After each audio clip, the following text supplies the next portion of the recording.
Welcome back dear students. आपने last video को अच्छे से आपने कर लिया होगा।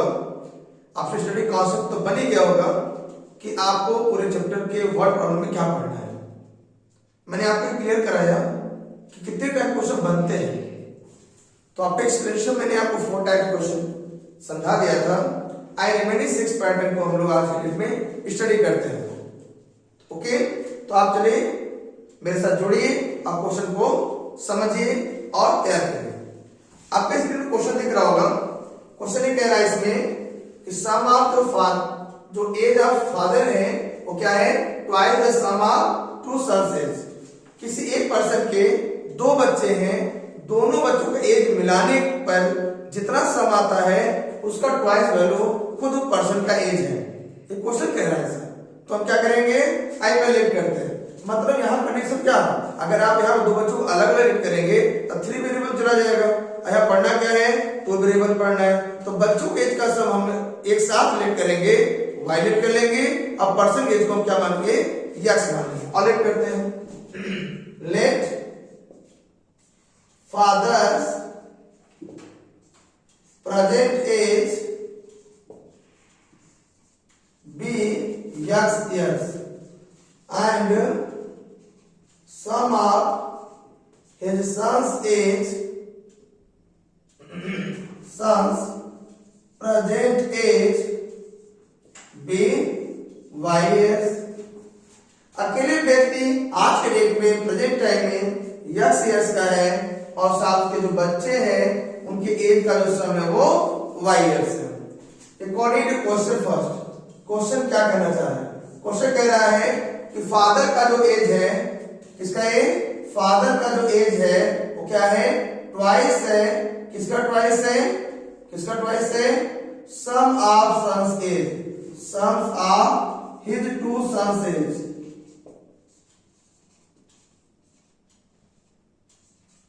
है ना, एज यहां पे 2 बढ़ा लो। 2 बच्चे उसके जो हैं, दोनों बच्चों के एज का सम का डबल वैल्यू जो है वो फादर का एज है। फादर को हमने क्या लेट किया है, यक्स। सन के एज की सम को क्या मैंने लेट किया है, वाई। तो इक्वेशन क्या बन गया, यक्स इक्वल टू 2y। बच्चों के, दोनों बच्चों के एज का जो सम है वो हमने वाई लेट किया है। आइए देखते हैं। In second case 20 years later, after 20 years कह रहा है ना, तो 20 years later,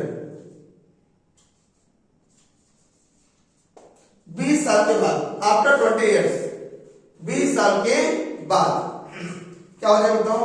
जो फादर का एज हो जाएगा वो आज में कितना है, यक्स, और 20 years लेटर कितना हो जाएगा, 20 प्लस हो जाएगा।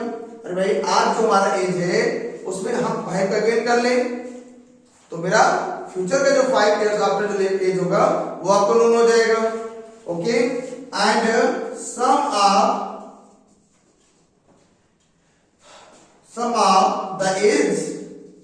the ages of his two sons be equal to y plus 20 plus 20। why ऐसा क्यों, 2 बार 20 को प्लस किया, क्योंकि 2 बच्चे हैं ना।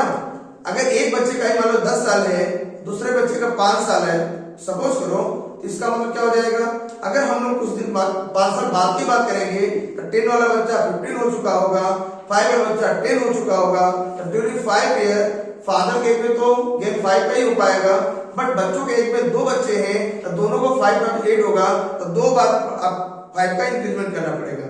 मैंने 5 का एग्जांपल दिया, पर क्वेश्चन में 20 का है तो 20 प्लस करना होगा। यही इस क्वेश्चन का विशेष ट्विस्ट था, यही इसका 10 ईयर होने का पैटर्न है। मतलब बोर्ड ने इसीलिए इसको पूछा कि क्वेश्चन क्या है, ज्यादा इंपॉर्टेंट है। तो क्या हो जाएगा हमारा y प्लस 14। क्वेश्चन क्या है कि फादर का जो एज है वो सम ऑफ 2 सन्स एज, बच्चों के एज का, दोनों बच्चों के एज जो सम, एज का जो सम है उनके इक्वल अब फादर का एज। आइए देखते हैं, इसको समझ लेते हैं कैसे हो जाएगा। फादर एज कितना है देखो यहाँ पे, यक्स प्लस 20, बच्चों के एज क्या है, y प्लस 14। ओके, अब हम चाहे तो 1 को यूज भी कर सकते हैं सब्स्टिट्यूशन मेथड एज रिप्लेस करेंगे, यस रिप्लेस हो जाएगा 2y से प्लस 20 इक्वल y प्लस 40, इस y बदल जाए 20 इधर ले जाइए, 2y minus y equal to 40 minus 20 y equal to 20, इसका मतलब बच्चों के एज का जो समय है वो 20 इयर्स है। देयरफॉर फादर्स, क्वेश्चन क्या पूछा है, क्वेश्चन क्या पूछा है, फादर्स प्रेजेंट एज, पापा जो फादर है उनका प्रेजेंट एज बताना है, तो क्या हो जाएगा, father's present age equal to y years, y yes yes yes कितनी हो जाएगी, यस कितनी हो जाएगी, फ्रॉम का यूज करें तो 2y हो जाएगा, और y कितना मेरा वैल्यू है, y वैल्यू कितनी है 20, तो क्या हो जाएगा 40 इयर्स। पापा जी 40 इयर्स के हैं और बच्चों के एज का सब कितना है 20 है। आई होप बिल्कुल अच्छे समझ में आ गया होगा, कहीं कोई दिक्कत होने वाला नहीं है। आपका पहला क्वेश्चन था इस वीडियो का, अब हम दूसरे क्वेश्चन पढ़ेंगे। Okay, in this question is saying that distance between the two places A and B, two cars are started from A and B at the same time, A और B से दो car same time पे start होते हैं। Condition क्या है, in the same direction, when they move they meet after 8 hours, and when they move to each other in opposite direction they meet after 1 hour 20 minutes. What's your target? Target the speed of both the cars those are moving from A and B. आप समझ गए? आइए मैं समझाता हूँ second. Question ये कहना चाह रहा है दो कार ऐसे हैं जिनके स्पीड डिफरेंट है और दोनों एक ही समय पे एक A से एक B से एक ही डायरेक्शन मूव करते हैं। मैं करके दिखाऊं, दो कार है, पहले स्पीड लेट कर लिया जाए, late speed of two cars B x km per hour and y km per hour. Okay, मैं समझा देता हूं। केस फर्स्ट, 80 फर्स्ट, पहले कंडीशन क्वेश्चन ये कह रहा है when they are moving in the same direction, when movement of both the cars are in the same direction,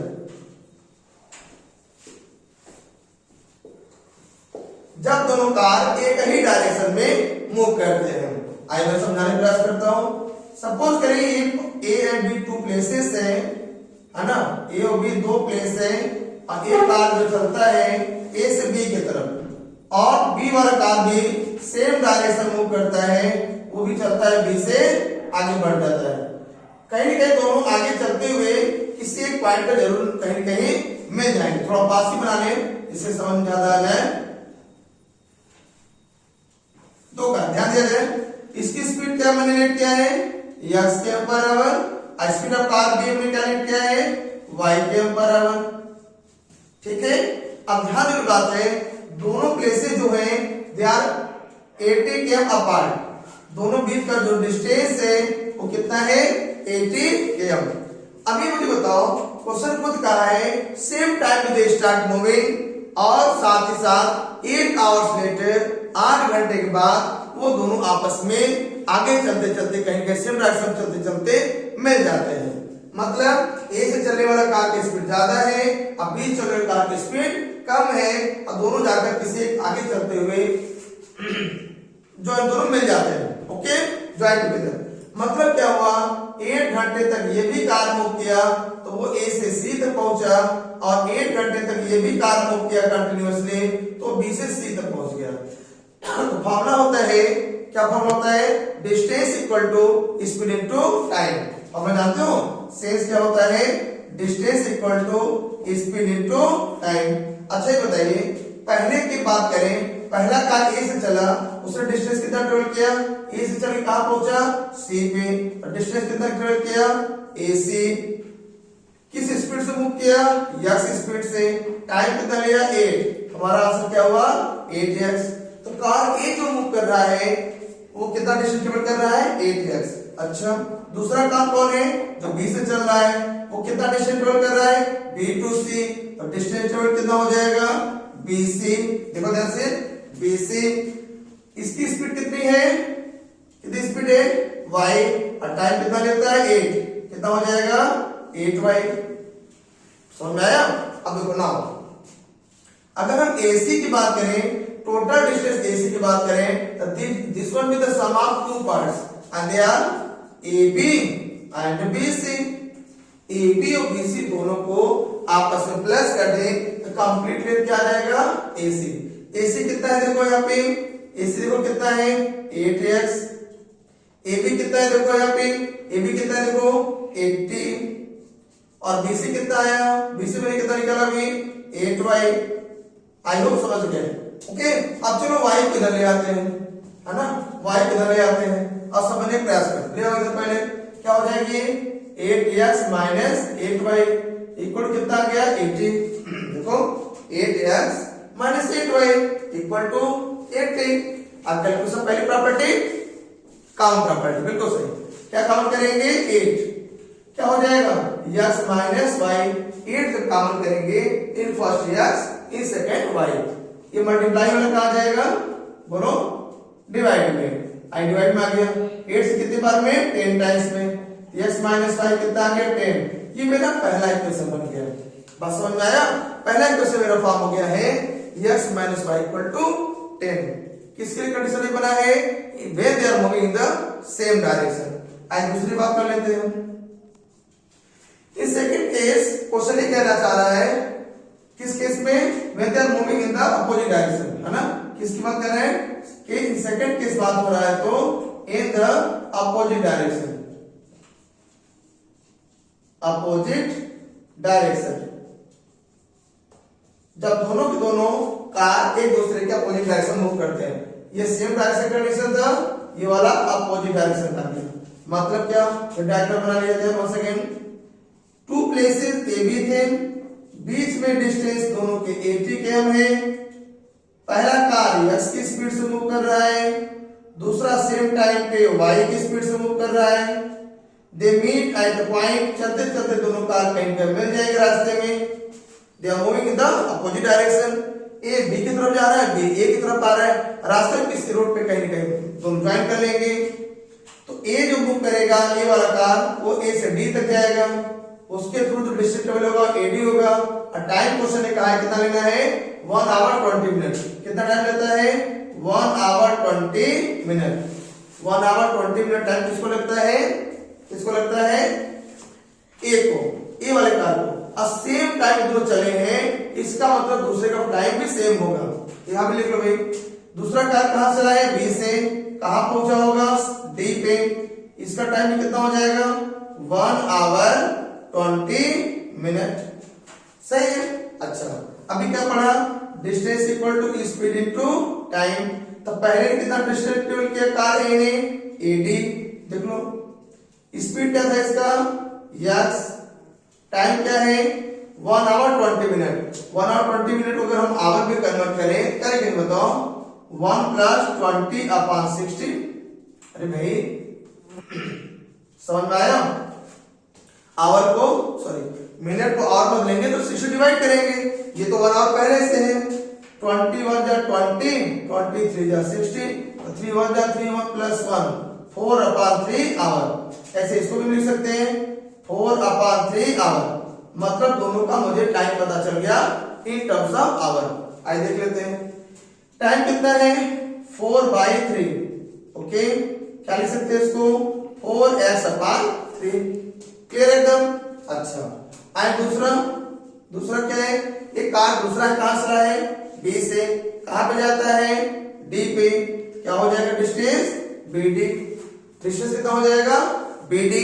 अब बीडी डिस्टेंस जो ट्रेवल किया गया है वो कार बी वाले से किया गया है, जिसकी स्पीड कितनी है y और टाइम ड्यूरेशन 4/3 है। क्या हो जाएगी ये 4y/3। क्लियर है। अच्छा, अब मेरा ये कहना सजेशन है कि बताओ डायग्राम को देखो, अगर मैं AB की बात करूं, this one with the sum of two parts, they are AD and BD। देख लो AB क्या है, AD और BD दोनों का सम है। देखो AB का मतलब AD + BD, दो टुकड़ा मिला दे। AB कितना है देखो ए बी मतलब होल लेंथ, कितना डिस्टेंस है 80, देखो क्वेश्चन लिखा है 80। अच्छा एडी कितना है अभी 4x अपॉन 3, बीडी कितना है देखो 4y बाई 3। अच्छा एलसीएम कितना हो जाएगा 3, एलसीएम 3 होगा ना। अच्छा न्यूमरेटर भी सेम है, एलसीएम भी सेम है, तो न्यूमरेटर में कोई चेंजेस नहीं आने वाले हैं, बस लिख दिया। क्या हो जाएगा बताओ 4x माइनस प्लस 4y। पहली प्रॉपर्टी क्या होती है कॉमन प्रॉपर्टी। क्या कॉमन करने जा रहे हो, न्यूमरेटर से 4 कॉमन कर लेंगे। अब 4 कॉमन करने से in first x in second y बचेगा। अपार में क्या हो जाएगा 3, क्रॉस मल्टीप्लाई करो, क्रॉस मल्टीप्लाई करो, क्या हो जाएगा 80, डिवाइड वाला मल्टीप्लाई में, अब मल्टीप्लाई वाला डिवाइड में, ये 3 ऊपर आ जाएगा 4 नीचे हो जाएगा। वैल्यू किसकी हो जाएगी x प्लस y की। बात को समझे नहीं समझे, समझ में आई बात। इधर आ जाओ, 4 से कैसे करो इसको, 4 टू जा 8 20 आ जाएगा। एक्चुअली मेरा इक्वेशन जो बना वो x plus 60, this one equation number 2। देखो ध्यान से, हमारा वन क्या है x माइनस y इज 10 और सेकंड क्या है x plus y equal to 60। इन्हीं दोनों को सॉल्व करना है। सॉल्व करना आता है, बिल्कुल आता है। कौन सा मेथड था, ग्राफिकल, एलिमिनेशन, सब्स्टिट्यूशन। एलिमिनेशन यहाँ पे सबसे बेस्ट होगा, क्यों, क्योंकि y ऑप्शन दोनों प्लेस पे सेम है, 1 1 है, साइन आल्सो भी डिफरेंट, तो लगा देना चाहिए। चलिए मैं यहाँ पे कोशिश करता हूँ कंप्लीट करने का। क्या हो जाए भाई, 1 कह रहा है x माइनस y इज 10 और second is saying that x plus y equal to 60। This one 1 और this one second, y y cancel, 2x equal to 70, multiply वाला डिवाइड में, बिल्कुल सही। तो 2 नीचे आ जाएगा, कितने टाइम्स कैंसिल होगा 35 टाइम। मतलब जो हमारा कार ए है उसकी जो स्पीड है कितनी है 35 km पर आवर। बात समझ में आया। अब चलो किसी को यूज कर लो, फ्रॉम किसे यूज कर ले 2, तो पहले कार की स्पीड आ गई 35, दूसरे चलो यहां से निकाल लें, क्या हो जाएगा फ्रॉम टू, y कितना आ जाएगा 60 माइनस x ना, देख लो 60 माइनस 60, x का माइनस हो जाएगा, तो x होता 35, आंसर कितना हो जाएगा 25, तो दूसरे का आंसर हो जाएगा 25 km पर आवर। अब पहले का आंसर हो गया 35 km per our. I hope ये भी क्वेश्चन अच्छे से आपको समझ में आ गया होगा। इजी वे में बार बार रिवाइज कर लेना, तैयार हो जाएगा। In this question this will be based on pattern speed of boat rowing कराना है, वाटर में बोट को फ्लो चलाना है। तो रोइंग कराने में आपको ध्यान देना है कि इफेक्ट पड़ता है कि जिधर वाटर फ्लो कर रहा है उधर मूव करे बोट आसानी से कम समय में ज्यादा डिस्टेंस ट्रेवल करता है। जस्ट अपोजिट उल्टा जब बोट को चलना पड़ता है, वाटर के फ्लो डायरेक्शन में अपोजिट मूव करना पड़ता है, तो स्पीड जितना एफर्ट लगाता है उससे कम का रिस्पांस होता है, क्योंकि वाटर में बेस में वाटर खुद भी फ्लो हो रहा है। कोशिश उसने ज्यादा जाने किया लेकिन नीचे पानी खुद भी चल रहा है, इस वजह से उसको ज्यादा डिस्टेंस ट्रेवल करने में ज्यादा टाइम लग जाता है। Same distance same direction move करने में समय कम लगेगा, जस्ट सेम स्पॉट पे सेम प्लेस रिटर्न अगर उसे आना है तो समय ज्यादा उसको स्पेंड करना पड़ेगा। आइए समझाने का प्रयास करते हैं। तो क्वेश्चन ये कह रहा है वन बोट है जो कि डाउन स्पीड मूव करता है तो उसे 2 घंटे लगते हैं, लेकिन वही अप डायरेक्शन में अप स्ट्रीम मूव करता है तो उसको सेम स्पॉट पे आने में कितना टाइम उसे लगता है 4 आवर्स, 4 घंटे लगते हैं। मैं समझाने का प्रयास करता हूँ। क्वेश्चन क्या कर रहा है, यहाँ पे 2 बातें पूछ रहा है, speed of boat in still water और स्पीड ऑफ करंट, मतलब पानी किस रफ्तार से बह रहा है और बोट कितने रफ्तार से मूव कर रहा है। आज देखते हैं हम, let speed of boat in still water bx km per our. Boat का जो एफर्ट है, अगर पानी शांत रहता तो चाहे वो जिधर जाता उसका जो एफर्ट है वो हमने यस लेट किया है। एंड स्पीड ऑफ करंट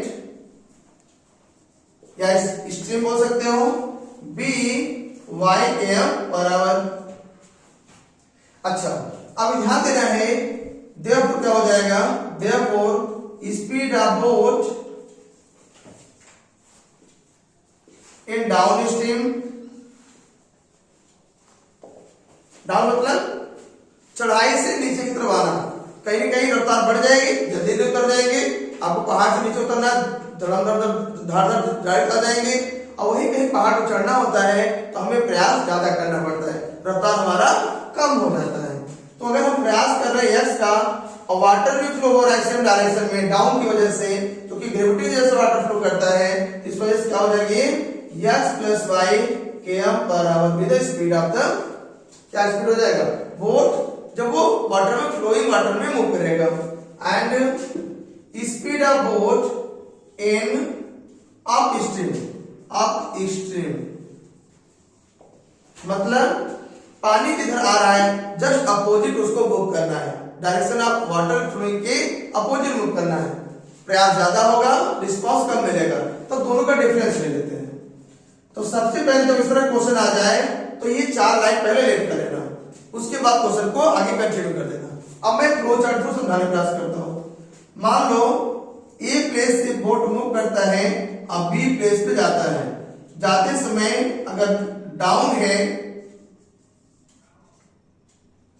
तो नो डाउट आते समय अप स्ट्रीम रहा होगा, अगर वाटर में जा रहा है डाउन है तो लौटते से उसको अप चढ़ाई यानी पड़ी चढ़ना पड़ेगा। अच्छा, मैंने डाउन की स्पीड को क्या रेट किया है, x plus y, general question हो गया। अप की स्पीड क्या रेट किया है, एक्स माइनस वाई। जाने का टाइम क्या है, t1 कह देते हैं, टाइम कितना दिया है 2 आवर्स, कितने टाइम दिया है 2 आवर्स, और लौटने का टाइम दिया है कितना दिया है 4 आवर्स।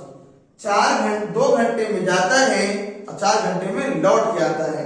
अभी क्या पढ़ा तुमने, क्या पढ़ा अभी, डिस्टेंस जो होता है क्या होता है बताओ, बोलो क्या हो जाएगा, क्वेश्चन क्या कर रहे हैं, इस स्पीड जाता है और इतने टाइम में पहुंच जाता है जहां वो जाना चाहता है, ठीक है, और सेम एज 4 घंटे उसे लगते हैं जब वो एक्स माने अप में चढ़ाई करता है। तो क्वेश्चन यहाँ पे टोटल डिस्टेंस कितना ट्रेवल करता है, एक्चुअली जो बोट है मूव कितना करता है, तो क्वेश्चन में दिया हुआ है, क्वेश्चन गिवन क्या है देखो कितना कह रहा है 20 km का डिस्टेंस मूवमेंट होता है, ठीक है, समझ में आई बात, फिर समझ लो 20 का डिस्टेंस ट्रेवल करता है, ए से बी पे जाता है, फिर बी से रिटर्न होकर के ए पे आता है, जाते समय उसको 2 घंटे लगते हैं, लौटते समय उसको 4 घंटे लगते हैं। जाते समय डाउन है तो आराम से मूव कर जाएगा, रफ्तार जिसका कोशिश होगा, वाटर नीचे से भी फ्लो हो रहा है तो ज्यादा डिस्टेंस ट्रेवल हो जाएगा, स्पीड बढ़ जाएगी, ये स्पीड कम हो जाएगा। तो मैं क्या पढ़ा अभी जस्ट क्वेश्चन पिछले में क्या पढ़ा, सेज डिस्टेंस जो होता है वो स्पीड टू टाइम के इक्वल होता है, या यहाँ पे उल्टा लगा लेते हैं, स्पीड जो होता है वो डिस्टेंस अपॉन टाइम के इक्वल होता है, जानते हो, निश्चित जानते होगे, speed equal to distance upon time. आइए देखते हैं स्पीड कितना देखो यहाँ पे एक्स प्लस वाई, डिस्टेंस कितना है 20, टाइम कितना लगता है 2 घंटे, तो 2 से कैसे करेंगे 10 टाइम्स, तो फर्स्ट इक्वेशन हमारा जो बन गया है एक्स प्लस वाई इक्वल 10, ये कोई नहीं कहीं कोई आपको प्रॉब्लम क्रिएट नहीं करेगा। एंड सेकंड केस बात करें, सेकंड केस बात करें तो मैंने पहला बात किया, अब दूसरे केस में अगर बात करना चाहें तो हमारा जो स्पीड कितना है एक्स माइनस वाई है, डिस्टेंस कितना ट्रेवल हो रहा है सेम डिस्टेंस, वापस सेम प्लेस पे आना है 20, बट टाइम कितना लगता है 4 आवर्स, लौटते हैं 20 किलोमीटर, तब टाइम लगता है 4 कितने टाइम्स में 5 टाइम्स में, कितना आगे मेरा इक्वेशन क्या बना x minus y equal to 5। दोनों इक्वेशन को पहचाना, कौन सा मेथड बेस्ट रहेगा, बिल्कुल सही एलिमिनेशन, क्योंकि y कोएफिशिएंट इक्वल भी है देखो और साइन अपोजिट है तो साइन चेंज भी नहीं करना पड़ेगा, क्या हो जाएगा x plus y equal to 10, this one first, x minus y equal to 5, this one second. Now solve by using elimination method, क्या हो जाएगा y y कैंसिल हो जाएगा, x प्लस x कितना हो जाएगा 2x हो जाएगा, और 10 5 कितना होता है 15, बात समझ में आया, x कितना हो जाएगा यहाँ पे x हमारा जो आंसर आ जाएगा कितना आ जाएगा भाई 15 15/2, यह कितना आ जाएगा 7.5 km per hour। देखो from 1, therefore using 1 from equation number 1 number equation क्या कहता है, यहां यूज कर लिया जाए, क्या हो जाएगा यहाँ पे 7.5 प्लस y इक्वल टू 10, तो y इक्वल टू कितना हो जाएगा 10 माइनस 7.5, और आंसर y इक्वल टू 2.5। कहने का मतलब कि जो अफर्ट अबाउट है वो 7.5 के बराबर रहा होगा, और साथ साथ जो वाटर फ्लोइंग हो रहा है उसकी स्पीड 2.5 km पर आवर रही होगी। मुझे लगता है बिल्कुल अच्छे समझ में आ गया। बोर्ड वाइज क्वेश्चन, बोर्ड का फेवरेट क्वेश्चन है, प्रिपेयर कर लो, इसको तैयार कर लो, कहीं कोई दिक्कत नहीं रह जाएगी। Okay, next question. In this question is saying that 4 men and 6 boys can finish a piece of work in 5 days and 3 men and 4 boys can finish the same work in 7 days। कहने का मतलब ये question का कि 4 आदमी और 6 बच्चे एक साथ काम करते हैं बॉयज, तो उनको 5 दिन काम करने में लग जाता है। बात समझ में आया? आइए समझते, थोड़ा कॉन्सेप्ट समझाते हैं। समझिए ध्यान से, ये कोई काम है, अगर कोई 2 दिन में कर सकता है तो 1 दिन में कितना क्या होगा, टोटल जो वर्क है उसका हाफ पहले दिन, हाफ दूसरे दिन, तो हाफ का सम करेंगे, कंप्लीट 1 वर्क हो जाएगा, कंप्लीट वर्क। अगर कोई किसी काम को 3 डेज में कंप्लीट करता है, कहने का मतलब 1 डे की बात करेंगे तो 1/3, अगले दिन का 1/3, अगले दिन में 1/3, और टोटल जो सम हो जाएगा वो 3/3 से क्या आ जाएगा, 1 आ जाएगा। कहने का मतलब जितने दिन में काम को फिनिश कर सकते हैं तो 1 डे कवर की बात करेंगे, यूनिटरी मेथड लगाना चाहेंगे, 1 की बात करना चाहेंगे, तो जो भी नंबर टोटल डेज लग रहा है उसको डिनोमिनेटर में डाल दो, कहने मतलब 1 डे का आ जाएगा। 1 डे है, 1 आवर है, जो भी बात करना चाहो 1 की बात कर सकते हो। आइए करते हैं। एक्चुअली क्वेश्चन पूछा है in how many days a man and a boy can finish the work separately. एक लड़का या एक आदमी जो काम करेगा कितने दिन में काम को फिनिश कर सकता है, करेगा। देखते हैं भाई, लेट करो। Let a man can finish a piece of work in 8 days। कोई एक आदमी है जो कोई काम कर रहा है, उस काम को वो 8 days में फिनिश कर लेता है। अगर बच्चों को लगाया जाए तो and a boy can finish the same work, ऐसा नहीं कि बड़े लोगों से बड़ा काम दे दे, छोटे लोग छोटा काम दे दे, नहीं, वही काम अगर बच्चे से करा दिया गया सेम वर्क, चेंज नहीं करना है वर्क को। किसी से कह नहीं आप चले पानी पहुंचा दीजिए, आप कहें नहीं लो ईटा ढो दे दीजिए, ऐसा नहीं, जो कराइए एक से कराइए। अब देखिए कितने दिन में कर सकते हैं सेम वर्क चेंज नहीं होना चाहिए। Same work in 8 days। अच्छा, अब देखो अभी क्या सिखाया, 2 डेज में अगर फिनिश कर सकता है तो 1 डे का 1/2, 3 डेज में फिनिश करेगा तो 1/3, 5 डेज करेगा तो 1/5, यस डे में है तो 1/x। क्लियर है क्या? Therefore man's 1 day work क्या हो जाएगा 1/s part of the whole work. जितना टोटल काम है उसका वो 1/s पार्ट कंप्लीट कर पाएगा। एंड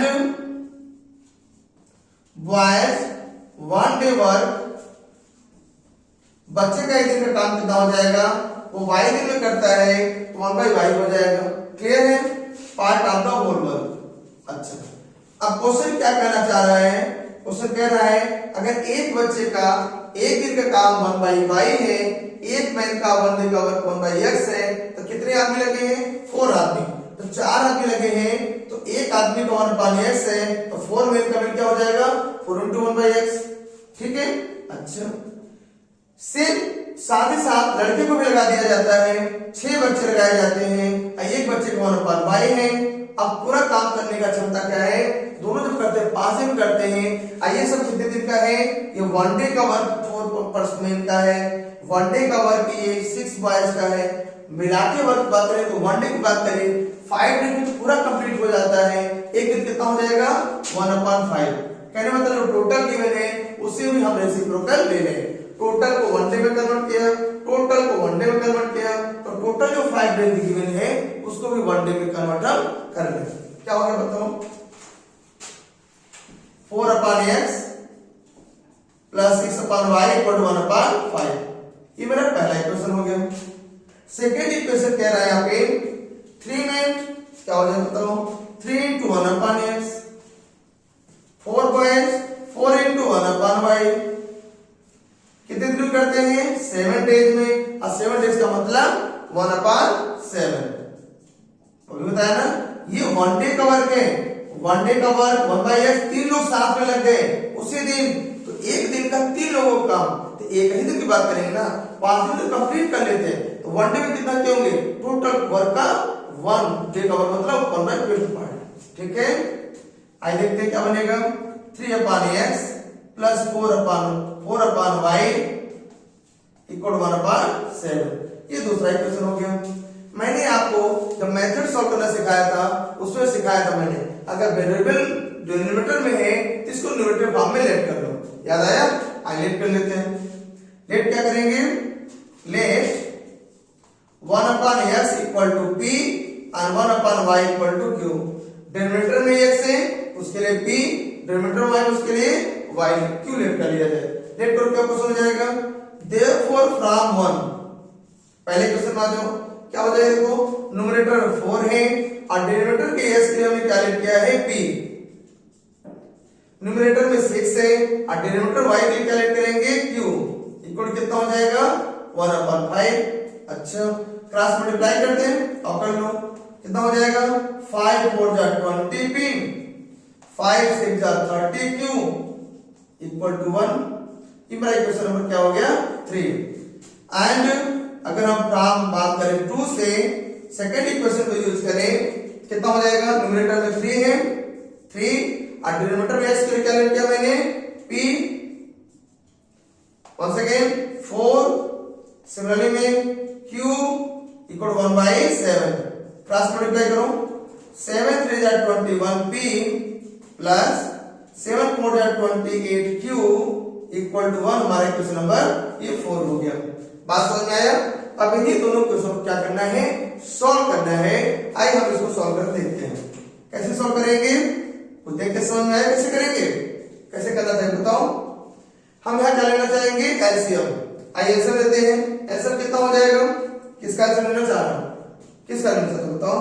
30 और 28 की बात करेंगे तो दोनों में क्या 2 कॉमन हो जाएगा, अब बाकी कुछ कॉमन होने वाला नहीं है।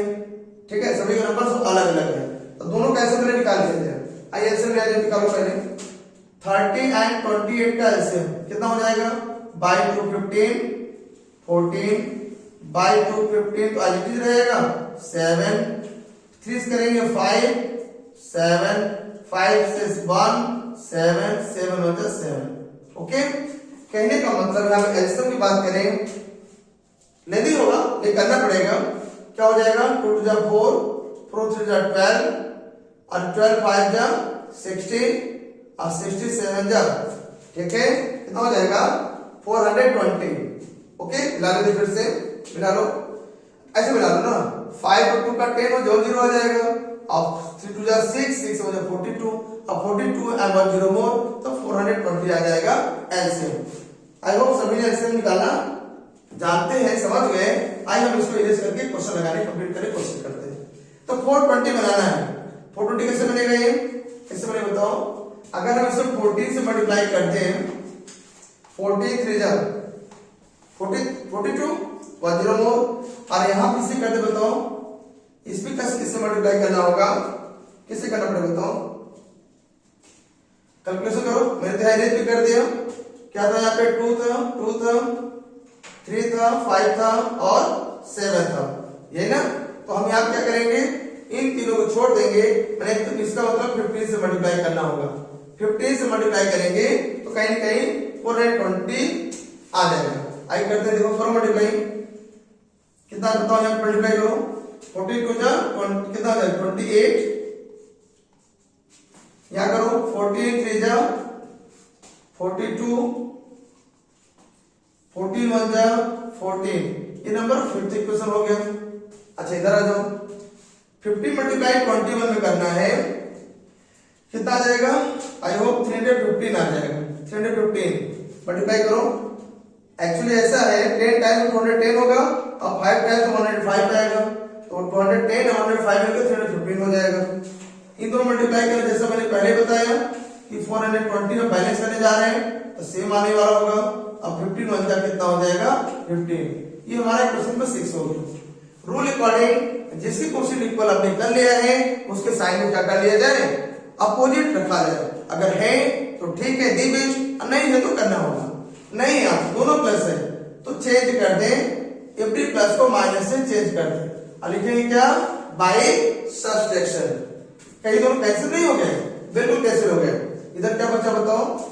20 को 315 बड़ा है, माइनस लगाना होगा और 820 से 300 पहुंचेंगे 20, अब 15 और मूव करना पड़ेगा तो 35 p हो जाएगा ना। क्या हो जाएगा? 35 p। इधर क्या आ जाएगा? -1, -1 कैंसिल, p आ जाएगा 1/35। कहने का मतलब हम बता रहे हैं p की वैल्यू आ गई, हमें निकालना क्या है? वैल्यू ऑफ x और y जो मेरे एग्जाम्पशन में था, बट हम यहाँ p को राइट कर निकाल लिए हैं। अब हम q की तरफ बढ़ेंगे। अब p क्यों आ जाएगा तो पुट कर देंगे, रिप्लेस कर देंगे एग्जाम्पशन से। नाउ हम यहाँ करना चाहेंगे, नाउ किसकी बात करेंगे? q की बात करना चाहेंगे। आइए किसी इक्वेशन को यूज करते हैं। किसको यूज करें बोलो?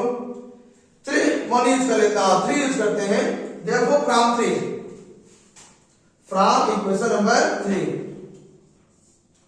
तीसरा देखो कहां है? यहाँ है 20 p means 1/35 plus 30q equal to 1। आई कैसे करते हैं? 5 4 जा 5 7 जा 30q की बात करेंगे तो 1 - 4/7। इस देखो क्या है यहाँ 4/7 आया, शिफ्ट करेंगे तो माइनस हो जाएगा। अच्छा साथ में एलसीएम ले लिया जाए, अच्छा लगेगा। एलसीएम कितना हो जाएगा?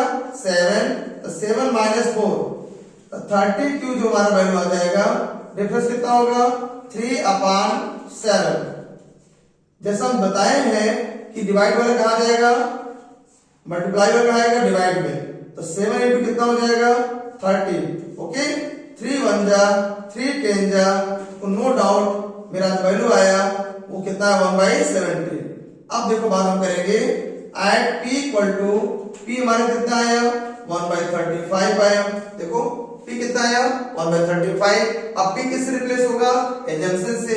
हमने क्या एजम्पशन में किया था? देखो यहाँ पे p के प्लेस में क्या रखते हैं? 1/x रखते हैं। इसका मतलब हो जाएगा 1/x equal to 35। Cross multiply से x को कितना आ जाएगा? यहाँ पे x कितना आ जाएगा? 35 डेज। मतलब ये है कि अगर कोई आदमी करेगा तो उसको 35 डेज काम करने में लगेगा। बात समझ में आया? एंड अगर हम q को निकालना चाहें, आई स्पेस फ्रॉम उधर हो गया, यहां लिख लेते हैं। समझ लेना सब लोग। एंड q इक्वल टू कितना है बताओ? q कितना आया? q कितना है? देखो यहाँ पे यहाँ लिखा है कितना q कितना है? देखो 1/70 कितना है? 1/70। आई 1/70 लिखते हैं। अब q रिप्लेस किससे होगा? देखो यहाँ पे 1/y से, तो 1/y पर कितना हो जाएगा? 1/70। क्रॉस मल्टीप्लाई से y आ जाएगा 70 डेज। मतलब बच्चे मिलके करेंगे, बच्चे से कराया जाएगा इसमें काम, एक बच्चे से काम कराया जाएगा तो उसे लगातार 70 डेज तक वर्क करना पड़ेगा। और वही एक मेल पर्सन काम करेगा, एडल्ट पर्सन काम करेगा तो उसको 35 डेज वर्क करने में लगेगा। सेम काम।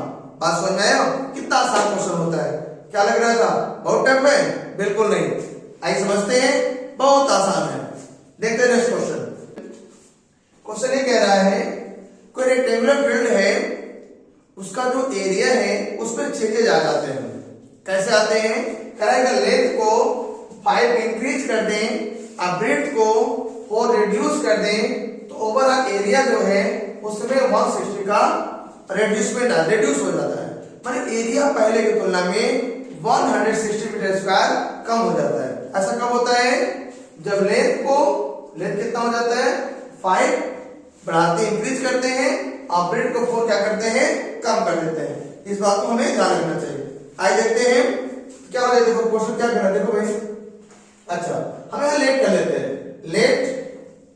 लेंथ ऑफ रेक्टेंगुलर, है ना, field bx metre and the breadth of rectangular field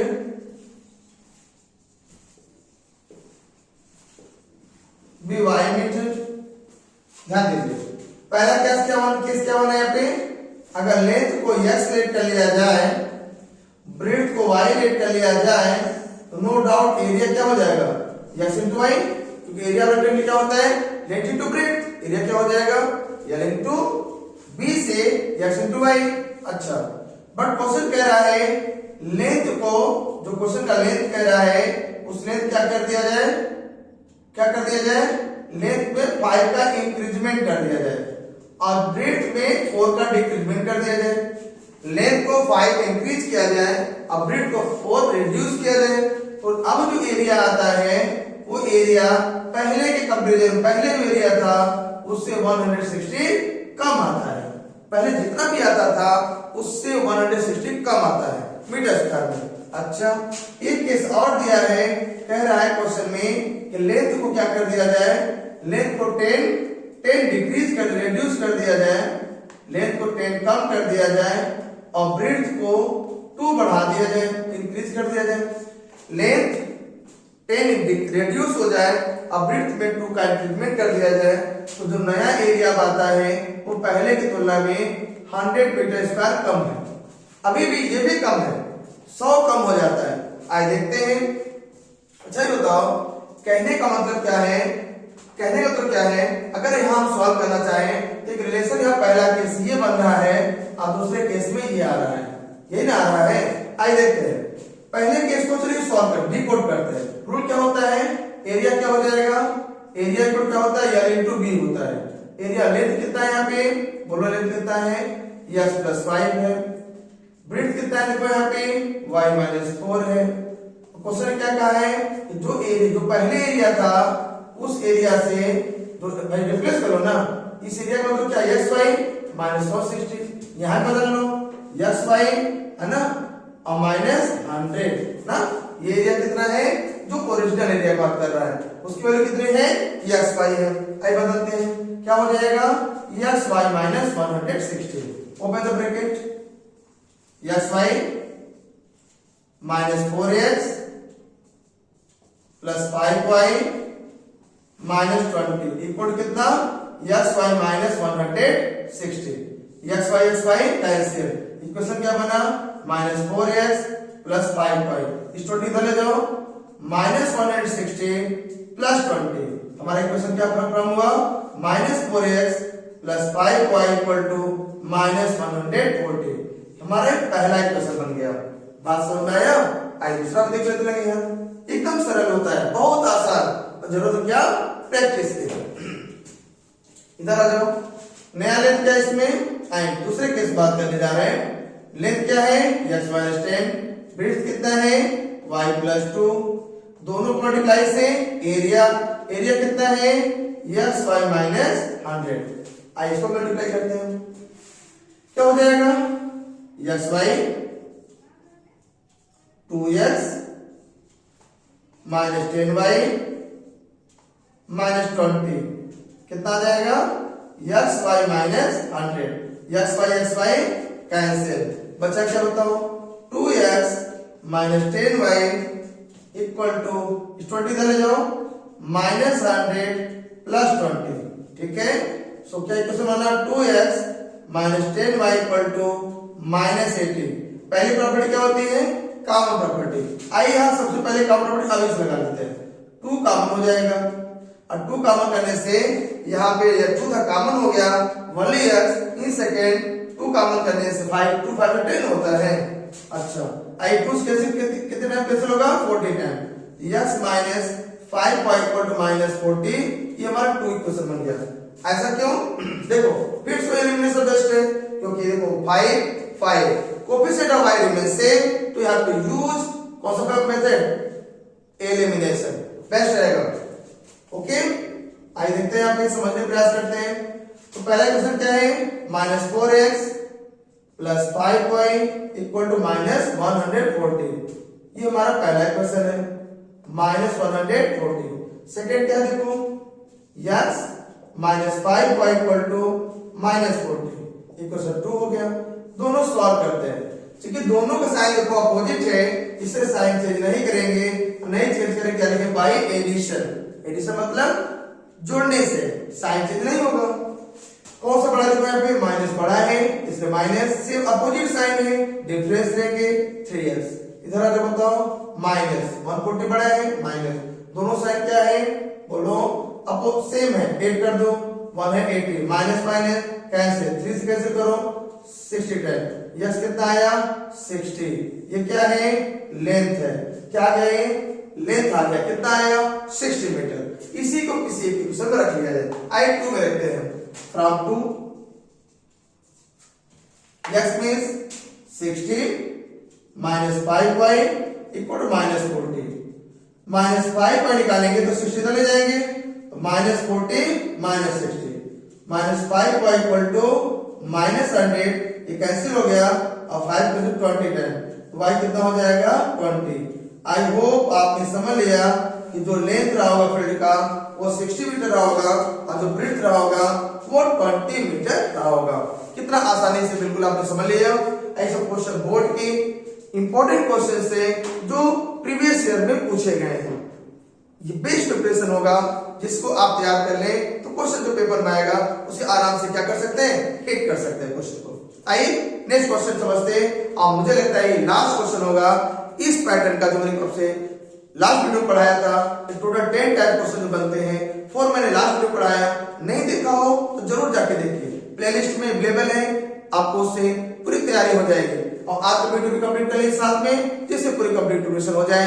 word problem, how many types are form in on the basis of the pair of linear equation in two variables। Okay, आइए next question, last question करते हैं।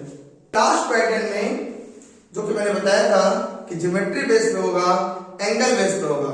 तो question मैंने यहाँ लिया है जो board में 10 ईयर में पूछा भी गया है, प्रीवियस ईयर क्वेश्चन का है। तो उसमें देखा जाए, क्वेश्चन कह रहा है ABCD cyclic quadrilateral. Cyclic quadrilateral है, मतलब कहने का मतलब क्या है, एक आप सर्कल बना लीजिए, इस सर्कल में 4 पॉइंट जो कि सर्कल की बाउंड्री को लाइज करते हो, उनको आपस में ज्वाइन करा लिया जाए, A, B, C and D। A given कितना देखो यहाँ पे 2x - 1, B is y plus 5 and C is 2y plus 15 and last D is 4x - 7। ठीक है, क्वेश्चन कह रहा है ये साइक्लिक है। साइक्लिक होने का मतलब होता है चारों के चारों vertices of a quadrilateral are lie on the boundary of the circle. Circle पे अगर लाइज करेंगे तो नो डाउट साइक्लिक कहे जाएंगे। प्रॉपर्टी ऑफ साइक्लिक याद है, नाइट प्रूव कराया था थ्योरम, याद है थ्योरम क्या कहता है, sum opposite angles be equal to 180 degree, मतलब अपोजिट एंगल्स आर सप्लीमेंट्री। आइए इसको यूज कर लेते हैं। बाय साइक्लिक प्रॉपर्टी क्या होता है, आमने सामने का A के साथ C लेना होगा, अब B के साथ D लेना होगा। A का मतलब 2x - 1, C का मतलब 2y + 15 = 180। सो 2x + 2y, ये दोनों मिला कितना हो गया, 15 is greater प्लस 15 - 1 से 14 हो जाएगा, = 180। सो 2x + 2y, इसको इधर ले आओ, 180 - 14 कितना हो जाए माइनस करने पे, बोलो 10 - 70, 4 और कम कर लो, 166। पहली प्रॉपर्टी से 2 कॉमन हो जाएगा, अब 2 कॉमन करेंगे तो x, दूसरे में y, 166। हाउ मेनी टाइम्स, 2 8 जा 16, 2 3 जा, माने मेरा इक्वेशन फॉर्म हो गया 83, x + y = 83। अच्छा, दूसरा एंड सेकेंड केस बात करें तो B एंड D को हम साथ ले लें तो 180 इसका भी आ जाएगा ना, साइक्लिक प्रॉपर्टी से B + D = 180। B का मतलब y + 5, D मींस 4x - 7। अच्छा, क्या बना यहाँ पे 4x इधर आ गया plus Y 4x plus Y, ये दोनों मिला कितना हुआ -2 इक्वल टू 180। तो मेरा इक्वेशन जो बन रहा है यहाँ पे 4x plus y equal to 180 plus 2, ये 2 को लेफ्ट इधर ले जाओ, लेफ्ट है तो राइट जाएगा, साइन चेंज होगा, तो 4x plus y equal to 182, this one our second equation. फिर से देखो एलिमेंट से कितना काम का है, क्या है देखो y यहाँ पे फिर से 1 है कोएफिशिएंट, यहाँ भी 1 है, बस लिख डालो और मुझे लगता है कि एकदम अच्छे से तैयार हो गया होगा, कहीं कोई प्रॉब्लम नहीं होगी। साइन क्या है सेम है, अब होना क्या चाहिए अपोजिट, और नहीं है तो करना होगा। कैसे करेंगे, कैसे करेंगे, yes by changing the sign, by subtraction, plus है तो minus minus minus, cancel out 3x क्यों 4 ग्रेटर इसलिए प्लस अपोजिट साइन डिफरेंस। इधर आ जाओ कितना है बताओ, माइनस करके देखो 99, अरे भाई 82 होता तो 100 आता, 83 है तो कम आ जाएगा। अच्छा 30 कैंसिल कितने टाइम 33 टाइम, यस कितना आ गया 33 डिग्री, यस वैल्यू कितनी आ गई 33। बताना क्या है y निकालना है, आई निकाल लेते y को, यहां निकाल लेते हैं, किसको यूज करेंगे किसी एक इक्वेशन को जो इजीली दे दे, हमें लगता है ये सबसे बेस्ट है, आसानी से फ्रॉम 1 यस रिप्लेस करेंगे किससे 33 से, plus y equal to 83, y कितना आ जाएगा 83 माइनस 33, इसको लेफ्ट से राइट में ले जाएंगे, no since you have to change, y equal to कितना हो जाएगा बोलो 0 और 5, y 50 आ गया। फाइनली क्या फाइंड करना है, फाइंड द एंगल, क्वेश्चन क्या मांग रहे हैं, क्या कह रहा है निकालने के लिए एंगल्स फाइंड करने कह रहा है, आइए एंगल्स निकाल लिया जाए। देयरफॉर एंगल ए कितना देखो यहाँ पे 2x minus 1, 2x minus 1, x replace किससे करेंगे 33 से, तो 2 into 33 माइनस 1 66 माइनस 1 कितना आ गया 65, तो एक वैल्यू आ गई 65। अच्छा b निकाल लो, b कितना देखो यहाँ पे y प्लस 5, y मीन्स 50, तो 50 प्लस 5 कितना हो जाएगा 55, तो b भी आ गया। अच्छा c निकाल लिया जाए, कितना देखो यहाँ पे 2y प्लस 15, तो 2 into 50 प्लस 15, बॉडमॉस निकालेंगे 100 प्लस 15 कितना हो जाएगा 115 डिग्री, हमें लगता है सी भी आ गया। एंड लास्ट डी निकालना चाहेंगे, क्या डी का वैल्यू कितना देखो 4x minus 7, 4 into x, x means 33 minus 7, multiply करो 4 3 जा 12, 4 3 जा 12 13 माइनस 7, माइनस करें 125। हमें लगता है कि हमने आपको चारों आंसर निकाल दिए हैं, और ये लास्ट पैटर्न था किसमें इस पूरे चैप्टर में, जो कि मोस्ट इंपॉर्टेंट क्वेश्चन पैटर्न थे, इससे बाद क्वेश्चन नहीं बनेगा, और भी क्वेश्चन कराएंगे आपको प्रैक्टिस पेपर के थ्रू, जैसे ही मोबाइल पे मेरे ऑनलाइन के लिए लाइव टेलीकास्ट के लिए यूट्यूब पे अवेलेबल हो जाएगा 1000 सब्सक्राइबर्स आफ्टर, ठीक है। मुझे लगता है लोगों का सपोर्ट है, बहुत जल्दी हो रहा है, हो जाएगा, उसके बाद हम लोग लाइव मिलेंगे, तो हम कोशिश करेंगे कि और भी जो पैटर्न जितने बनेंगे, कुछ और बेस क्वेश्चन बनते हैं एक्स्ट्रा, उसको भी हम तुम्हें प्रैक्टिस करा देंगे। तो चैप्टर 3 फिनिश हो गया है, next chapter 7 chapter number 8 start करना चाहते हैं, क्योंकि 3 इतना पढ़ लिया और 4 इस वर्ड प्रॉब्लम भी होगा, तो आइए कुछ नया सीखते हैं। चैप्टर नंबर 8 स्टार्ट करेंगे इन माय नेक्स्ट वीडियो, तो बेल की घंटी बेल बजाना मत भूलना, सब्सक्राइब कर लेना, बेल आइकन को दबा देना, जिससे कि आपको नोटिफिकेशन पहुंच जाए और आप नेक्स्ट वीडियो को मिस न करें, है ना। मैं वीडियो स्टार्ट करूंगा, तो अधिक से संख्या में ज्वाइन करना और सबको जोड़ने का प्रयास करना। Thanks for joining, take care, thank you.